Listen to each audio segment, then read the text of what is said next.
La France est un pays fantastique pour créer des entreprises. I wish that for you. Stay hungry, stay foolish. Did you think I need to pack this in? Never. Why not? I don't ever give up. Bienvenue dans Influence by Social Media Pro, le podcast des entrepreneurs influenceurs francophones. Je suis Olivier Monteux, fondateur de Social Media Pro, et chaque semaine, j'interviewe dans ce podcast une personnalité du monde digital pour qu'il vous partage les secrets de sa réussite et ou techniques infaillibles pour améliorer votre marketing. Cette semaine, j'ai l'honneur de recevoir Jérôme O'Haraud sur le podcast, auteur de plusieurs livres, speaker et expert soft skills francophone le plus influent. Et si cela ne suffisait pas, Jérôme est également champion du monde de mind mapping. Mais il est aussi un être humain des plus chaleureux qui a vraiment à cœur d'aider son prochain à apprendre et avancer. Dans cette interview, comme vous pouvez vous en douter, nous parlons de soft skills bien sûr, du parcours de Jérôme, de comment il travaille son branding sur les médias sociaux et de ses différentes activités.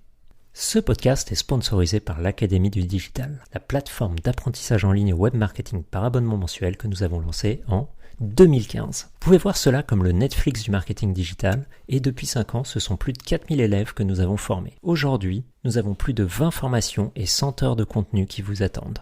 Et pour vous, auditeurs de ce podcast, direction socialmediapro.fr/acadpodcast, tout attaché, donc ACAD podcast, pour vous abonner avec 50% de réduction sur notre tarif habituel. Notez bien que l'abonnement à l'Académie du Digital est sans engagement de durée. Abonnez-vous pour 1 mois ou restez avec nous pour 9 mois ou plusieurs années, c'est vous qui voyez. Rendez-vous sur socialmediapro.fr, ACAD Podcast, pour tout savoir sur l'Académie du Digital. La publicité Facebook vous intéresse ? Sachez que nous proposons une formation en vidéo gratuite sur le site socialmediapro.fr d'une durée de 2 heures et dans laquelle je vous apprends 7 techniques pour doubler votre chiffre d'affaires avec les publicités Facebook. Pour cela, direction notre site web socialmediapro.fr et cliquez sur le gros bouton en haut à droite, formation gratuite. Je suis sûr que vous ne le manquerez pas. Ce podcast est aussi sponsorisé par Markit.com. Savez-vous que 98% des visiteurs de votre site web ne reviennent jamais après la première visite ?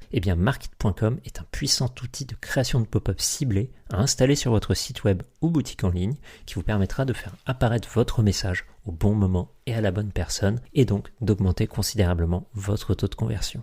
Markit.com est un outil 100% francophone et par souci de transparence, je précise que Social Media Pro est actionnaire dans cet outil.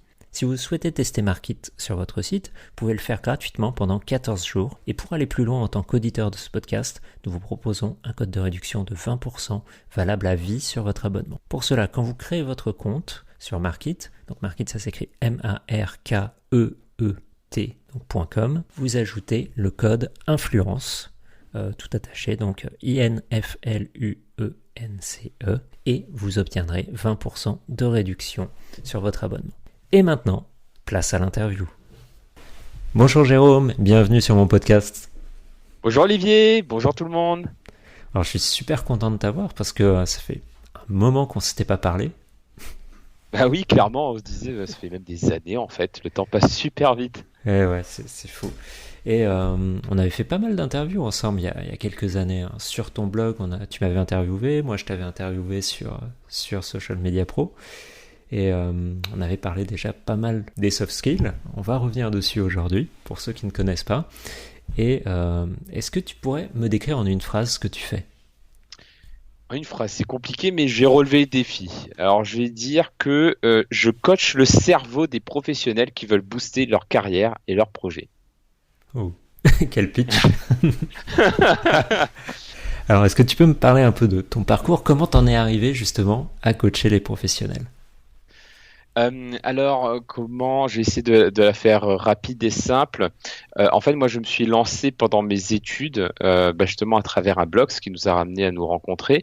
Et en travaillant sur ce blog-là, et notamment sur l'entrepreneuriat, je me suis rendu compte que les entrepreneurs avaient pas mal développé de compétences qui me semblaient utiles pour n'importe qui, comme par exemple la persévérance, la motivation, l'organisation, la discipline, etc. Et en fait, de fil en aiguille, je me suis rendu rendu compte que toutes ces compétences-là, on pouvait les regrouper dans une grande famille de compétences comportementales ou de compétences non techniques qu'on appelle soft skills. Et donc j'ai démarré comme ça en faisant des cours en école de commerce, justement sur ces soft skills, sur ces compétences transversales, qui m'ont amené ensuite à rencontrer un éditeur et à coécrire premier ouvrage qui s'appelle Le Réflexe Soft Skills, qui est sorti en 2014, un deuxième en 2018 qui s'appelle Soft Skills, et tout cela m'emmène à intervenir en entreprise à travers, principalement par des conférences sur ce sujet-là, sur le futur des compétences et sur comment devenir plus performant d'un point de vue individuel ou d'un point de vue collectif grâce à ces compétences-là, à travers des formations. Et la dimension cerveau est arrivée un peu après et qui est devenue hyper complémentaire à ça, parce que entre-temps, j'ai rencontré mon associé et ami Nicolas Lisiac, qui lui est coach en lecture rapide, donc il m'a initié à ça, il m'a fait découvrir ce milieu des sports cérébraux. Donc il y a justement des compétitions en lecture rapide, des compétitions en mind mapping, donc c'est les cartes mentales. D'ailleurs, je crois que tu es champion du monde du mind mapping.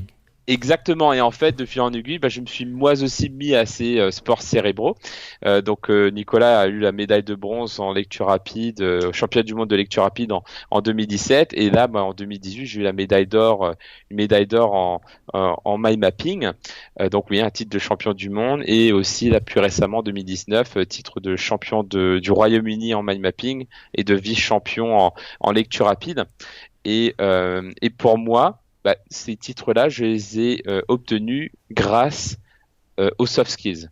Et donc, c'est cette aventure-là que je raconte en conférence en entreprise notamment, ou sur mes différents sites aujourd'hui, parce que je fais aussi beaucoup de programmes en ligne, que ce soit sur les outils d'apprentissage efficaces comme sur passiondapprendre.com, où on fait de la lecture rapide et du mind mapping, ou plus récemment là sur jérôme-waro.com, où là je fais des cours sur les soft skills, où je m'amuse à modéliser des personnages inspirants comme Léonard de Vinci ou Albert Einstein, et je fais aussi des coachings collectifs sur ces sujets-là.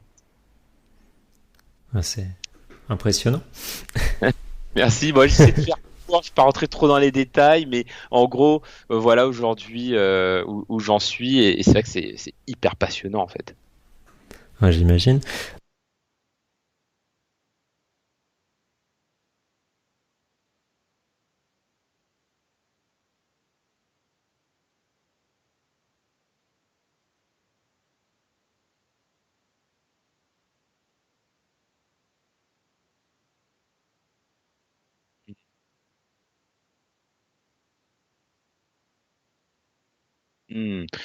En fait, sur beaucoup de projets, je suis en association, donc par exemple avec Nicolas Lisiac, et on fait donc le championnat de France de lecture rapide, mind mapping, ou le congrès de la mémoire avec aussi Vincent Delormel. Et dans ces cas-là, on travaille en équipe. Donc pour moi, l'une des manières de nous discipliner pour travailler en équipe, ce sont des rendez-vous hebdomadaires, mais sans tomber dans le syndrome de la réunionnite, c'est-à-dire juste de faire un rendez-vous pour faire un rendez-vous. Moi, ce que je fais généralement, c'est que, parce que c'est généralement moi qui organise les rendez-vous, c'est qu'il y a un ordre du jour avec des objectifs pour ces réunions-là, et on démarre toujours les réunions par on va dire un bilan de la semaine qui est écoulée, en faisant le point des accomplissements, donc des tâches qui ont été réalisées, et de qu'est-ce qui a bien fonctionné et qu'est-ce qui n'a pas fonctionné, pour qu'on puisse aussi entrer dans une dynamique de progrès, d'amélioration continue. Donc du coup, moi je fonctionne beaucoup par rendez-vous hebdomadaire. Donc je fais ça avec mes associés pour qu'on puisse aussi clarifier nos objectifs et comprendre qui avance sur quoi. Et après, c'est vrai que moi je m'organise tout seul, hein. Je n'ai pas d'assistant ou d'assistante, et du coup je fonctionne beaucoup par rendez-vous, alors que ce soit avec mes associés ou avec moi-même. Donc ça, c'est une astuce que m'a donnée Tony Buzan, qui est le créateur du mind mapping, avec qui j'ai pu travailler l'année dernière. Et il m'a dit, lui, il fonctionne vraiment par rendez-vous, et il prend des rendez-vous avec lui-même, où il est indisponible, donc il coupe le téléphone, etc. Et pendant ces rendez-vous, par exemple, il va bloquer 1 ou 2 heures, et il va travailler uniquement sur un projet. Donc, par exemple, pour moi, ça peut être 2 heures pour bosser sur mon prochain livre ou 2 heures pour travailler la prochaine conférence. Et du coup, je m'assure de dégager des créneaux comme ça en fonction des priorités que j'ai identifiées lors de mon que je fais le lundi matin. C'est la première chose que je fais, par exemple. Et donc, deuxième question, Vas-y. pardon, ce que tu disais, double question. Est-ce que des personnes viennent à moi ou est-ce que je vais les chercher? J'ai 2 axes en fait. J'ai un axe B2C, donc où je vais travailler avec des particuliers, où là c'est une stratégie clairement web marketing, où là je vais être dans une stratégie de marketing de contenu. Donc beaucoup de contenu qui est créé à travers des vidéos, à travers des webinaires, etc. Et quel cas je vais faire entrer dans un tunnel et ils viennent me voir par la suite. Et sinon pour le B2B, donc pour les entreprises, généralement ce sont elles qui viennent à moi par un effet de bouche à oreille ou en me trouvant sur Internet, parce que quand on tape soft skills en France, généralement je remonte assez rapidement et il y a une demande de plus en plus forte sur ce sujet-là. Donc j'ai la chance, j'ai mis quand même la stratégie pour, donc c'est pas vraiment de la chance, mais pour pouvoir être identifié comme un expert incontournable sur cette thématique-là en France. Alors justement, donc tu as dit que t'as pas d'assistant qui t'aide, mais pour tous les systèmes que tu mets en place en ligne, tu fais tout seul ou est-ce que tu travailles parfois avec des freelances? Alors, on va dire quand même 90% du travail, je le fais tout seul. Mais après, il y a certaines tâches qu'on délègue, et notamment, alors pas forcément sur la communication pour l'instant, mais plus sur de la production. Donc, par exemple, j'ai délégué certains cours que j'ai animés à des anciens clients que j'ai formés et qui vont pouvoir animer pour moi. Ou par exemple, on a créé un autre site qui s'appelle lesintelligences.com. On fait des cours dans lesquels on interviewe des auteurs d'ouvrages et pour lesquels on doit produire des contenus complémentaires comme des fiches de révision, des fiches d'action, des mind maps, etc. Et ça, on délègue de plus en plus à des personnes que l'on a formées.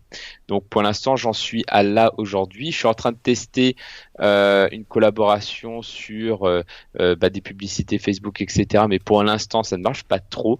Donc voilà, je suis encore dans on va dire ma zone d'amélioration la plus forte est clairement là-dedans. Commencer à plus déléguer la partie communication et web marketing de mon activité. Alors, on va revenir sur les soft skills et la communication dans quelques instants, mais j'avais une question.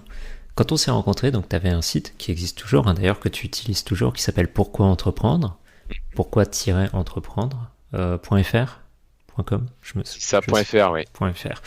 Et du coup, quel regard tu portes sur l'entrepreneuriat en France aujourd'hui?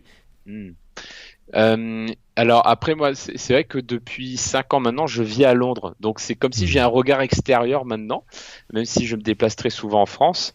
Et c'est assez intéressant de se rendre compte que il y a la réalité au Royaume-Uni et celle en France. Et je dirais le sentiment que j'ai, parce que je n'ai pas de statistiques, etc., mais en discutant avec des clients, avec des personnes avec qui je collabore, je me rends compte que l'entrepreneuriat part de deux motivations fortes. J'ai l'impression assez souvent. C'est souvent une envie, c'est souvent drivé, je trouve, par une envie de liberté, de contribuer et de relever des défis. Donc je vois de plus en plus de personnes qui changent de carrière, ou et même j'ai des clients qui ont quitté l'enseignement pour pouvoir se lancer à leur compte, pour ça notamment. Et aussi pour vraiment avoir le sentiment de prendre son futur en main. Donc je dirais, il y a vraiment toute cette dimension motivation que j'observe, et c'est souvent des personnes qui, plutôt que de travailler en mode salarié pour une institution publique ou privée, préfèrent se lancer à leur compte pour travailler en autonomie. Donc moi, c'est ça que je vois de mon côté. Après, je n'ai pas j'ai plus maintenant aussi en même temps, mon regard il est très orienté humain, beaucoup moins statistique et économique, et moi c'est ce que je ressens le plus moi à travers mon regard sur l'entrepreneuriat en France aujourd'hui. Ok, plutôt positif quand même, du coup. Oui, bah oui, parce que du coup, je pense que il y a deux aspects, hein. Il y a des personnes qui ont créé aussi, je suis pas dans un déni, un optimisme BA totalement.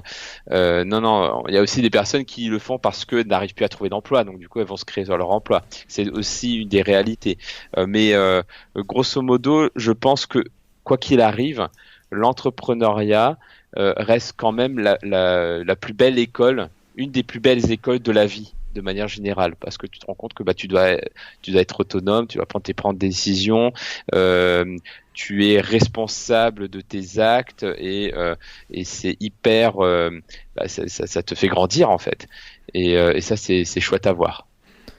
Ouais, de toute façon en entrepreneuriat, que tu te plantes ou que tu réussisses, t'en ressors grandi normalement. Clairement.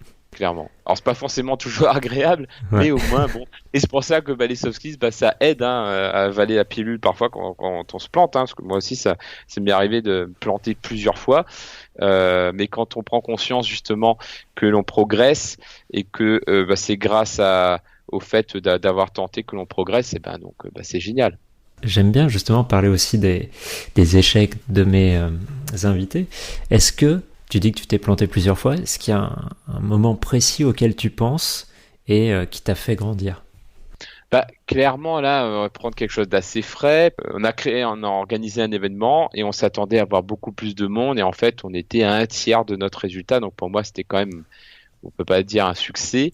Et je pense que ce que j'ai appris, c'est peut-être pour la partie événementielle, plus partir sur des guichets fermés et d'accepter peut-être de remplir la salle et de refuser des personnes, mais au moins on est sûr qu'on rentre dans nos frais et qu'on a notre marge, on sait piloter notre marge, que de vouloir être trop ambitieux sur la taille de l'événement que l'on pense pouvoir faire et du coup de se mettre en difficulté financière. Donc moi je dirais que voilà, c'est surtout sur la partie événementielle qui est la plus dure, et après pour les lancements aussi, parce que du coup on a lancé là un webinaire, on s'attendait à faire un paquet de ventes et en fait pas du tout. Et parfois, on envoie un email et on dit c'est qu'un email et ça cartonne. Donc, on ne sait pas en fait qu'est-ce qui va marcher. Il y a des trucs comme ça, on ne sait pas. Donc, c'est assez curieux. Donc, moi, je dirais que l'enseignement que j'en retire, c'est de tester et de pas s'arrêter à un échec et de tester plusieurs manières différentes de faire. Il y en aura forcément une qui va fonctionner. C'est ça, ouais. De toute façon, on en revient à un point dont on avait pas mal discuté il y a quelques années, je crois, c'est la résilience des entrepreneurs. Ouais. D'ailleurs, c'est le titre de mon dernier ouvrage, c'est Résilience. La résilience, où justement, je parle de cette compétence comme étant la compétence la plus importante à développer aujourd'hui, parce que comme on est dans un monde qui est imprévisible et qui change tout le temps, on doit tout le temps s'adapter. Et quand on s'adapte, ça veut dire que parfois ça marche pas, hein, et du coup la résilience repose sur une citation que j'aime beaucoup finalement. C'est une citation de Nelson Mandela qui disait: je ne perds jamais, soit je gagne, soit j'apprends. Et quand on est dans cette philosophie là, la pilule de l'échec entre guillemets devient beaucoup plus simple à avaler, parce que finalement on se rend compte que c'est pas un échec, ce n'est qu'un apprentissage. Et par exemple, quand on fait un événement avec mon associé, quand on fait un événement qui ne marche pas, qu'on perd de l'argent, on voit l'argent qu'on a perdu. Et par exemple, si on avait perdu une fois, on a perdu 8 000 euros ou 10 000 euros, on se dit c'était une formation qui nous a coûté 10 000 euros. Voilà.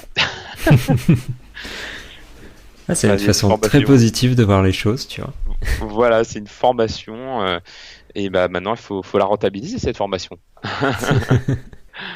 Alors, puisque tu habites à Londres, parlons un peu du Brexit maintenant. Oh là là. En fait, il n'y a pas grand chose à dire, parce que en fait, je vais en discuter tout à l'heure avec une amie. En fait, on ne sait pas ce qui se passe. C'est très difficile de parler du Brexit parce que personne ne sait réellement où on en est aujourd'hui, et même s'il y a plusieurs scénarios identifiés, c'est compliqué de savoir exactement ce qui va se passer. Donc là, pour l'instant, on va dire que c'est une situation de test de résilience qui va sûrement arriver rapidement en fait. Ouais, ça va être intéressant de voir tout ce qui va se passer dans les mois à venir. Ouais, alors peut-être plus intéressant à voir du côté français, peut-être moins intéressant à vivre du côté du Royaume-Uni, mais bon, ok, arrive, on va s'adapter. Ouais, je me fais pas de soucis, hein. De toute façon, évidemment, je dis pas que les premiers mois et les premières années seront pas compliqués, surtout si vous faites s'il se passe un hard Brexit. Mais sur le long terme, je pense que ça peut être intéressant parce qu'on peut imaginer le Royaume-Uni faire des choses ultra intéressantes pour les entreprises, devenir un espèce de paradis fiscal ou autre, et faire en sorte que presque toutes les boîtes d'Europe aient envie de créer une entreprise là-bas derrière. Tout est envisageable ensuite. On va voir. En tout cas, ce qui est sûr, c'est que les Britanniques ont quand même, on va dire, un bon sens de la résilience, sans parler de ça. Donc, ils ont réussi à s'en sortir dans pas mal de situations jusqu'à maintenant. Donc, bon, ça m'étonnerait pas que là aussi, ils renouvellent leur capacité à rebondir dans ce cas-là. Revenons un petit peu sur les soft skills. Comment est-ce que tu les utilises, toi, au quotidien? Enfin, là, on a eu certains exemples, mais vraiment au jour le jour. Par exemple, le mind mapping, comment tu l'utilises? Le mind mapping au quotidien, en fait, moi, j'utilise de plusieurs manières. Donc, je l'utilise déjà pour synthétiser, prendre des notes. Quand je lis un bouquin, quand je regarde une vidéo intéressante, quand je lis un magazine. Pourquoi? Parce que à l'origine, c'est quand même un outil de mémorisation. Quand Tony Buzan l'a créé, c'était dans le cadre de ses études pour pouvoir mieux retenir ses leçons. Donc il y a tous ces avantages-là liés à la mémoire. Et déjà, c'est le premier usage que j'en fais. Le deuxième, c'est pour m'organiser. Donc là, par exemple, devant moi, on ne voit pas, mais j'ai une méga mind map sur une feuille A3 où j'ai ma to-do. Mais pourquoi je fais en mind map? Parce que derrière, ça permet avec les couleurs de savoir quelles sont les tâches raccrochées à tel projet, quelles sont les priorités. Et en plus, ça me permet, comme c'est aussi un outil de réflexion, quand je la dessine cette carte, je me rends compte qu'il y a des tâches que j'ai oubliées ou que je peux regrouper certaines tâches. Donc ça permet facilement de m'organiser aussi. Et aussi et surtout, pour moi, j'utilise ça pour préparer tous mes supports, que ce soit pour préparer l'écriture d'un prochain livre, pour préparer la prochaine conférence, parce que du coup, en plus, je peux mieux mémoriser ma conférence, donc j'ai plus besoin de notes, j'ai même plus besoin de support derrière pour faire une conférence, parce que tout est dans ma tête. Et enfin, pour moi, c'est aussi un entraînement du cerveau. Parce que le fait de créer une mind map force ton esprit à structurer les choses, à classer les informations, à hiérarchiser les informations, à supprimer le superflu. Et en plus, comme c'est quelque chose de très visuel, où tu utilises de la couleur et des dessins, ça stimule aussi ta créativité.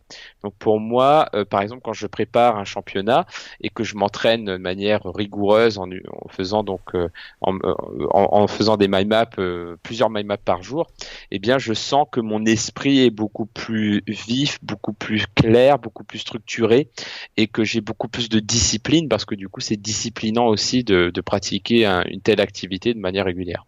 Et ça, c'est hyper complémentaire aussi avec ma pratique de la lecture rapide, parce que pour la lecture rapide, en fait, c'est un entraînement du cerveau comme on pourrait s'entraîner à la course à pied.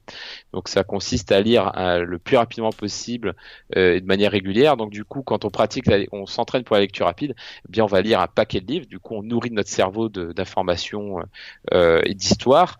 Et en plus, ça stimule aussi les capacités cognitives. Mon associé Nicolas Lisiac a fait l'une des premières études scientifiques en francophonie sur la lecture rapide, et qui a démontré que l'entraînement de lecture rapide, après même 1 heure de lecture rapide, les radiologues, donc ça s'est passé au CHU de Marseille, les radiologues ont vu leur performance de lecture des radios augmenter de 20%. Rien qu'avec 1 heure de pratique de lecture rapide. Donc, si on extrapole ça à d'autres activités d'identification d'informations, comme par exemple choper une information sur une page web, ou même se repérer dans la rue avec des indices visuels, etc., le cerveau est beaucoup plus réceptif à ça. Et moi, personnellement, je me sens que la pratique de la lecture rapide et du mind mapping me rend beaucoup plus vif et beaucoup plus vif intellectuellement, en fait. Du coup, pour toi, dans les soft skills, ce seraient ces deux-là les plus importants à développer? Alors, dans les soft skills, je dirais que alors ça dépend du contexte, parce que les soft skills pour moi sont contextuels. Donc le besoin de soft skills d'un développeur ne sera pas les mêmes qu'un restaurateur, par exemple. En revanche, je devais choisir 2 soft skills hyper importantes à développer au 21e siècle, quel que soit notre métier, je dirais la capacité à apprendre efficacement. Et donc les outils que je viens de présenter, comme le mind mapping et la lecture rapide, alimentent ça, parce que avec l'obsolescence des compétences aujourd'hui, on se rend compte que une compétence technique ne va pas durer aussi longtemps qu'auparavant. Par exemple, si tu es développeur, tu as à chaque fois des nouveaux langages, des nouveaux codes, etc., et que tu dois constamment apprendre de nouvelles choses, et que finalement, ces compétences-là sont hyper importantes. Donc, je dirais, première soft skill hyper importante, c'est la capacité à apprendre ou apprendre à apprendre. Et la deuxième, ce serait la capacité à s'adapter ou la résilience. Parce que justement, le monde change et on doit constamment s'adapter. Quelque chose qui fonctionnait hier ne fonctionnera peut-être plus demain. Et que on doit accepter donc d'abandonner l'ancien pour s'ouvrir au nouveau. Et je dirais, voilà, cette capacité à s'adapter, que ce soit en anticipant ou en s'organisant ou en gérant ses émotions, ça nous aidera à naviguer plus sereinement dans ce 21e siècle. Alors, aujourd'hui, je sais que tu es super actif sur Facebook, sur Instagram, tu partages énormément de choses. Comment est-ce que tu travailles ton propre branding ? Alors ça, c'est quelque chose qui est assez récent, parce que c'est vrai qu'avant, je posais pas trop de questions. Et en fait, ce qui s'est passé, c'est que quand j'ai reçu la médaille d'or au championnat du monde de mind mapping, j'étais là avec ma médaille d'or et je me suis dit, mais qu'est-ce que je vais en faire ? C'est-à-dire que j'avais jamais eu aucun titre et que j'avais jamais réfléchi à ça en fait. Et je me suis dit, il faut que j'utilise ça quand même pour inspirer les gens, aussi pour mon branding. Et c'est comme ça que j'ai commencé. Et j'ai cherché la solution la plus simple et efficace de communiquer et qui correspond à mon style. Et je me suis dit, pour moi, c'est les photos. J'aime les photos. J'ai toujours fait appel à un photographe professionnel pour mes événements.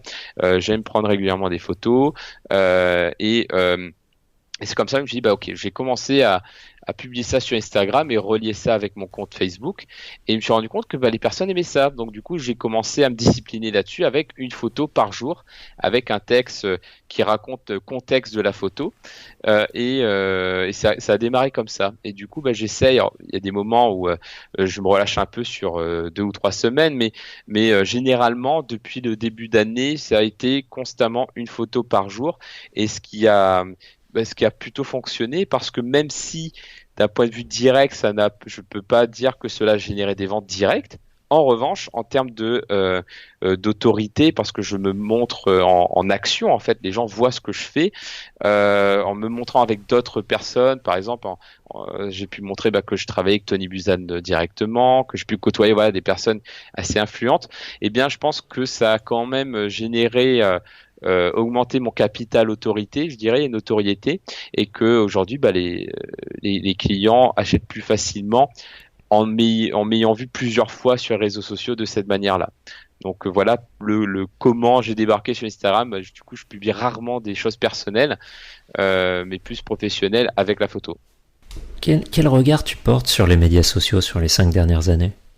Je pense que ça a quand même pas mal bougé. Je dirais que déjà, on est beaucoup plus dans du visuel, que ce soit sur des photos, sur des schémas ou de la vidéo. Je fais beaucoup de vidéos aussi. Et ça parle beaucoup les gens, parce que déjà, les réseaux sociaux, depuis 5 ans, maintenant, c'est devenu presque exclusivement sur téléphone, sur smartphone. Donc, du coup, le format doit être adapté à ça. Et je trouve que le format vidéo est beaucoup plus adapté que le format écrit, par exemple. Et que c'est beaucoup, on est beaucoup dans du scrolling, donc ça doit être quelque chose qui doit se consommer rapidement, très rapidement, et que doit pouvoir générer une interaction très très facile, sans que la personne doit pouvoir rédiger un truc très long en fait. Donc je dirais que moi c'est ça que j'ai observé, et que j'ai observé aussi que si tu ne publies pas de manière régulière pendant un certain temps, les gens t'oublient. Et la courbe de l'oubli est de plus en plus impressionnante, et c'est pour ça que je m'efforce de communiquer tous les jours, parce que il y a tellement d'informations qui sont présentes sur les réseaux sociaux que on peut vraiment tomber dans l'oubli très très rapidement, et que ça nous oblige, nous communicants, à communiquer tous les jours, et aussi de chercher à se renouveler parce que comme il y a beaucoup d'informations aujourd'hui, les gens se lassent ou il y a une sorte de lassitude qui peut arriver et qu'il faut aussi pouvoir se renouveler. Et là, je le sens que mes photos en conférence, etc. À un moment donné, les gens ils ont compris. Donc il faut que je trouve quand même autre chose. Et ça nous oblige à devenir créatifs. Et ça, c'est hyper intéressant aussi. Est-ce que tu penses que finalement, les smartphones, tout ça, ça a rendu les gens, alors je vais pas dire un peu plus stupides, c'est peut-être pas le bon terme, mais un peu plus flemmards?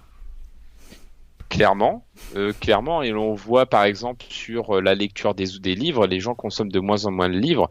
Alors, peut-être qu'il y a un pic qui va arriver de temps en temps, mais globalement, en fait, je dirais que les gens sont, je dirais pas flemmards, mais parce que je me mets dedans aussi, et je dirais plus dans impatients, qui veulent consommer tout de suite, veulent du truc hyper consommable tout de suite en fait, et que du coup c'est beaucoup plus superficiel du coup. Parce que si c'est quelque chose que tu peux digérer rapidement, c'est du sucre rapide, c'est du fast-food en fait. Donc j'ai l'impression on tombe de plus en plus dans du fast-food intellectuel, et ce qui peut-être contribuer à un appauvrissement justement de la profondeur intellectuelle qu'on a pu avoir auparavant.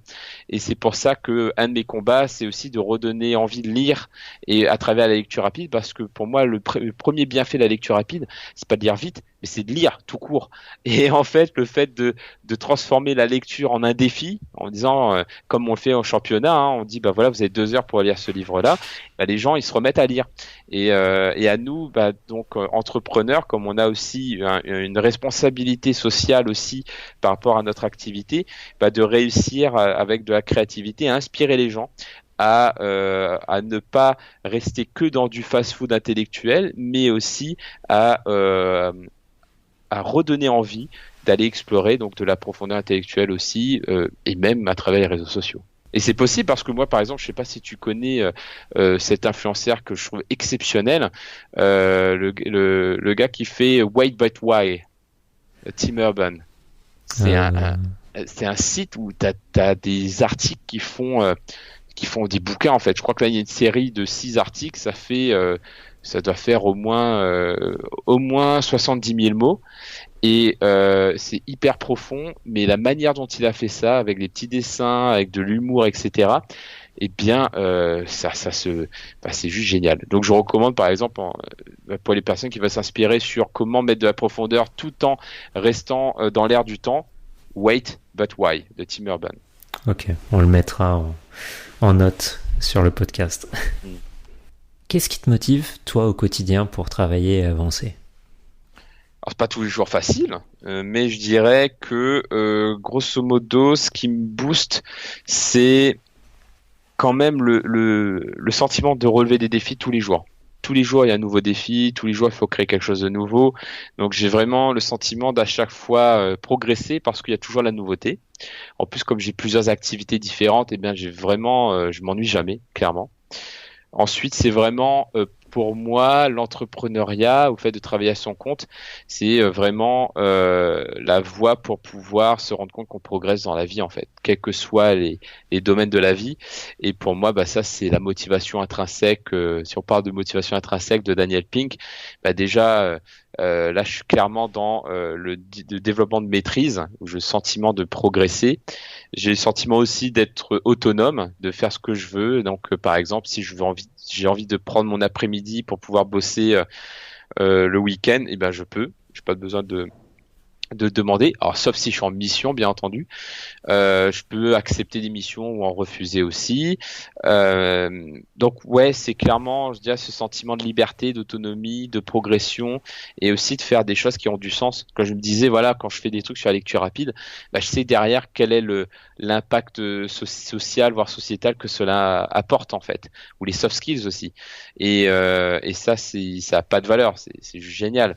Et donc en plus, quand tu as des clients qui reviennent vers toi, qui te disent merci, qu'ils disent que ce que tu fais est inspirant, que ça change leur vie et tout, même si des fois tu as un peu la flemme le matin, ça booste. Après il y a quand même au-delà de ça, parce que je suis pas tout le temps en train de philosopher sur les impacts, etc. Le fait de ritualiser aussi ce que je fais fait que j'ai développé des habitudes et que je n'ai pas besoin de me motiver parce que c'est devenu une habitude en fait. J'ai intégré ça comme programme dans mon cerveau. Intéressant. On va en parler après si tu as des routines matinales, etc. J'avais une petite question. Comment est-ce que je pourrais tourner ça ? Qu'est-ce que tu penses en fait du terme développement personnel ? Bonne question.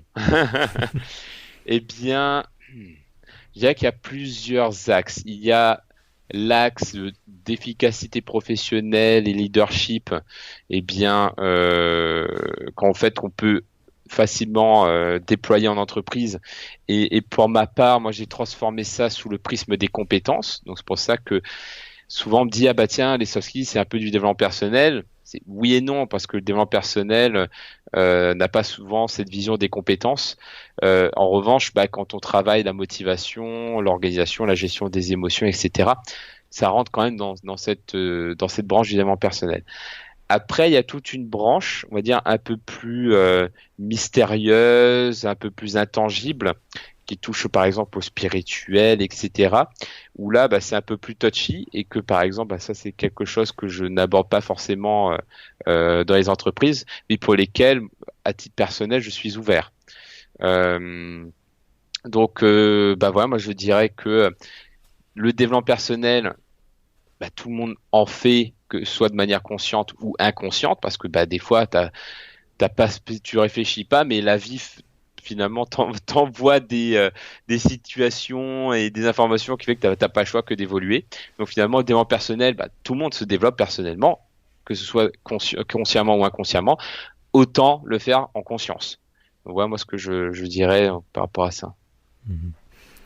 Est-ce que tu vois une grosse différence entre la façon dont les gens abordent les soft skills en France et au Royaume-Uni ?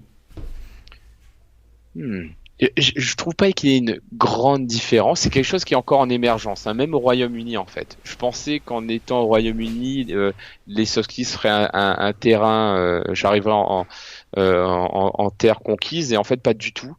Mais j'ai l'impression quand même que en France, on est quand même un pays d'ingénieurs, un pays cartésien, où on aime justement la dimension très théorique et scientifique des choses, alors qu'au Royaume-Uni, d'un point de vue culturel, les gens sont beaucoup plus pragmatiques.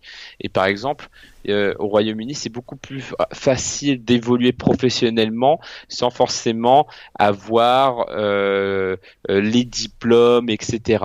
On est beaucoup plus ouvert sur les compétences et sur les résultats, alors qu'en France, si on veut évoluer dans une carrière, on demande quand même d'avoir les diplômes et d'avoir, on va dire, l'ancienneté. Voilà, c'est quelque chose qui est encore très présent en France, avec cette dimension très politique. Et je pense qu'au Royaume-Uni, il y a beaucoup moins de ça. Donc je dirais qu'au Royaume-Uni, les soft skills sont beaucoup plus naturels, même si c'est pas forcément théorisé. Et que forcément du coup les gens ils apprennent ça aussi en fait à l'université sans que ça s'appelle en fait soft skills, alors qu'en France je pense qu'il y a quand même ce besoin de poser les choses, d'avoir la philosophie, le concept des soft skills pour pouvoir les développer consciemment plus facilement. Et donc c'est pour ça que je trouve que ma valeur ajoutée en France est peut-être plus importante, parce qu'on aime bien avoir ces concepts posés pour pouvoir les développer. Alors, aujourd'hui, dans ton business, tu travailles principalement en France, si je comprends bien. Est-ce que tu travailles aussi au Royaume-Uni ? Alors, pour l'instant, c'est vraiment principalement en France par manque de temps, en fait. C'est-à-dire que j'aspire à dégager du temps pour développer des choses au Royaume-Uni, d'autant plus que j'ai quand même 2 titres ici sur lesquels je pourrais capitaliser en fait d'un point de vue branding, etc. Mais en fait c'est manque de temps en fait. Donc du coup j'ai déjà fait quand même des choses, mais je n'ai pas vraiment développé. Mais pour moi ça va être le next step, ouais. Mais pour ça il faudra que tu délègues. Exactement. C'est vraiment ça le next step, c'est de déléguer plus. Voilà. Aujourd'hui, pour te faire connaître, quel est ton canal d'acquisition préféré ? Ouais, j'aime beaucoup. Mon préféré, je dirais, c'est quand même les conférences présentielles, parce que j'en ai fait beaucoup là cette année, et je me rends compte que ça marque les gens quand les gens peuvent te rencontrer, ils viennent te voir, ils peuvent vraiment expérimenter ta présence au-delà du web. Moi, je trouve que c'est le plus puissant avec le networking. Donc pour moi, mon activité du web se développe beaucoup grâce au présentiel en fait. Donc ça, c'est vraiment mon canal d'acquisition préféré. Et ensuite, je dirais, si c'est du web, eh bien, ça restera quand même les vidéos et les webinaires en direct, parce que j'adore l'interaction, même si c'est si c'est à distance. Je dis pas virtuel, ce que je dis à distance, parce que c'est bien réel en fait les interactions. Et ça, c'est vraiment mon préféré. Oui, c'est sûr que conférence virtuelle, ça n'a pas trop de sens, à moins que tu parles avec un robot peut-être. Voilà, après bon, il y en a qui vont parler d'Evergreen, etc. Mais bon, là on n'est plus dans du direct dans ce cas-là. C'est souvent un peu trompeur ce style de webinaire. Et pour avoir déjà testé ça il y a quelques années, en fait tu fais pas les meilleures conversions. Dès que t'es pas en direct, t'as ton taux de conversion qui s'écroule. Ça me semble totalement normal en fait, parce que les gens ils sont quand même intelligents, hein, ils savent quand c'est pas vraiment du direct. Et après, je pense que ça dépend ce que tu recherches. Moi, j'aime en fait l'interaction. J'aime que les gens me challenge, me posent des questions.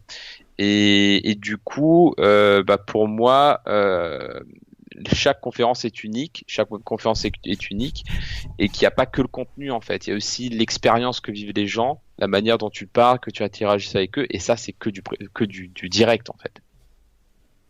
Donc après, ça dépend ce que tu aimes. Moi, j'aime ça. Alors, j'ai une dernière petite question. Quelle est ta vision sur les tendances futures ? Est-ce que ça rejoint pas un petit peu ce dont on vient de parler ? Alors là-dessus, je ne sais pas. Après, je dirais que intuitivement, ça me paraît logique, parce que de toute façon, le web, ou de manière générale, on est tous saturés d'informations. Il y a une guerre de l'attention. Et que si on veut vraiment sortir du lot, je pense que oui, l'interaction, faire vivre les gens des expériences sera indispensable. C'est pour ça qu'on fait le championnat, parce qu'on fait vivre une expérience aux gens. Et ouais, ça me semble indispensable. Donc je dirais que oui, la tendance sera peut-être à plus d'interaction et toujours du visuel en fait. Bon, je te propose de passer aux questions éclairs de fin d'interview. Ok. Est-ce que tu es prêt ? Oui. Alors, est-ce qu'il y a un livre que tu recommandes souvent ? Alors, en plus du mien, parce que sinon je dirais Soft Skills, mais sinon, ouais, je recommande Tools of Titans de Tim Ferriss. Une citation ou un proverbe qui te vient souvent à l'esprit. Alors, tu en as déjà donné une tout à l'heure. Ah, donc oui, je pense. Ouais, il faudrait que. Ouais, ces scènes-là, j'aime beaucoup. Hein. Je ne perds jamais. Soit je gagne, soit j'apprends de Nelson Mandela. Mais si je dois donner une nouvelle, je dirais une citation d'Einstein qui disait que le syndrome de la folie, c'est de faire toujours la même chose et d'espérer un résultat différent. Très belle citation. Une routine matinale. Est-ce que tu en as une ? Alors j'en ai plusieurs. Après, celle qui revient le plus souvent, c'est quand même quand je me réveille, je fais du yoga. Ensuite, je fais de la visualisation, la méditation, et je pratique ensuite de la lecture rapide et du mind mapping. Ça revient quand même assez régulièrement. Comment est-ce que tu organises tes journées de travail et quelles sont les tâches que tu adores et celles que tu détestes ?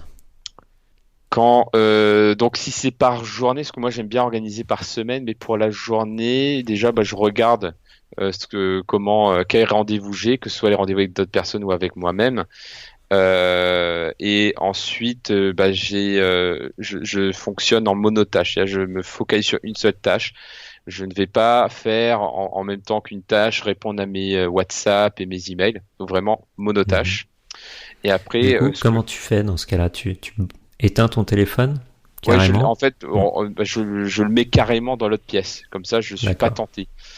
Je mets dans une autre pièce. Je coupe tous les onglets de Facebook et les emails, etc. Et c'est comme ça que je fais pour être sûr d'enlever les distractions. Donc, quelles sont les tâches que tu adores ? Celles que tu J'adore détestes ? faire des vidéos. J'adore faire des lives. Ça, c'est vraiment le truc que j'adore le plus. Est-ce que tu détestes le plus? Je pense que ce que je déteste le plus, ça va être répondre aux mails. Il y a des fois des mails, c'est ce que je procrastine le plus, donc j'imagine que c'est ce que j'aime le moins, c'est rédiger des mails, ouais. Et est-ce que pour gagner du temps là-dessus, tu pourrais pas enregistrer par exemple une mini vidéo ou enregistrer l'audio de ta voix et envoyer le fichier, par exemple? Alors non, parce que je communique beaucoup. Il y a beaucoup de personnes qui communiquent en audio avec moi et je supporte pas ça parce que je n'arrive plus à retrouver l'information. Et pour moi, l'avantage des mails, c'est pour moi ce qui est le plus pertinent dans les emails, c'est que on peut rechercher et retrouver une information. Donc et moi, au fait, quand tu écris aussi, c'est plus réfléchi. C'est beaucoup plus simple de gagner du temps avec un email quand c'est bien travaillé, bien écrit, que quand on fait un audio de 5 minutes et qu'on pourrait résumer tout ça en un paragraphe, quoi. Alors, est-ce qu'il y a un outil web ou une application dont tu ne peux pas te passer? La suite Google, je pense, hein, franchement, avec le Gmail, le Google Calendar, Drive, avec ça, j'aurais du mal à travailler sans ça. Est-ce que pour le mind mapping, tu utilises un logiciel ou tu fais tout à la main? Principalement à la main, mais ça m'arrive d'utiliser un logiciel. Et pour l'instant, c'est iMindMap. Dernière petite question, si tu commençais une entreprise aujourd'hui avec seulement 1 000 € de budget, mais avec tes compétences, dans quoi les dépenserais-tu? C'est un peu ce que j'ai fait en fait, c'est que pour lancer mon activité solo de soft skills, eh bien la première dépense que j'ai faite, c'était pour mon site web. J'ai pris une solution tout en un en fait. Je me suis pas pris la tête, j'ai pris une solution tout en un que je connaissais déjà, donc c'est l'outil Zeroudi. Qui a été créé par mon ami Vincent Delourmel, où il y a tout dedans. Je peux faire blog, site internet, email, CRM, et voilà. Donc moi c'était comme ça que j'ai utilisé mes premiers 1 000 €. Ok. Alors pour conclure, où est-ce que les auditeurs peuvent aller te voir sur internet pour en apprendre plus sur ton travail? Pour en savoir plus sur moi, c'est jérôme-waro.com. Donc jérôme-waro.com, c'est mon site principal qui centralise un peu tout, mais qui est très centré sur les soft skills. Après, sinon, pour tout ce qui touche au sujet qu'on a abordé aujourd'hui, à savoir la lecture rapide et le mind mapping, ça va être passiondapprendre.com. Ok, eh bien merci Jérôme pour toutes ces informations. Merci à toi et merci à tous de nous avoir écoutés. Carrément. Et évidemment, vous aurez en note tous les liens, pas de souci. Si vous voulez en savoir plus, je vous conseille vivement de suivre Jérôme, bien sûr, et d'en apprendre un peu plus sur les soft skills, parce que, comme on l'a dit dans cette interview, c'est quand même des éléments qui vont vous aider à progresser, que vous soyez entrepreneur, salarié ou autre, vous pouvez avancer plus facilement, plus sereinement avec les soft skills. Merci beaucoup Olivier. Merci Jérôme. Ciao, ciao. Ciao. Top, quelle superbe interview. Alors ce n'est pas la première fois que j'interviewe Jérôme, mais c'est toujours aussi passionnant de discuter avec lui. J'espère que cela vous aura beaucoup plu également. Si c'est le cas, eh bien laissez-nous 5 étoiles sur iTunes, Android ou quelle que soit l'app que vous utilisez et pourquoi pas un petit commentaire aussi. Cela nous permet d'être retrouvés plus facilement et aide grandement l'émission. La publicité Facebook vous intéresse ? N'oubliez pas que nous proposons une formation en vidéo entièrement gratuite sur le site Social Media Pro d'une durée de 2 heures dans laquelle je vous apprends 7 techniques pour doubler votre chiffre d'affaires avec les publicités Facebook. Pour cela, direction socialmediapro.fr et cliquez sur le bouton en haut à droite formation gratuite que vous ne pouvez pas manquer sur notre site. Encore un grand merci de nous avoir écoutés et je vous dis à très vite pour une prochaine interview. La France est un pays fantastique pour créer des entreprises. I wish that for you. Stay hungry, stay foolish. Did you think I need to pack this in? Never. Why not? I don't ever give up.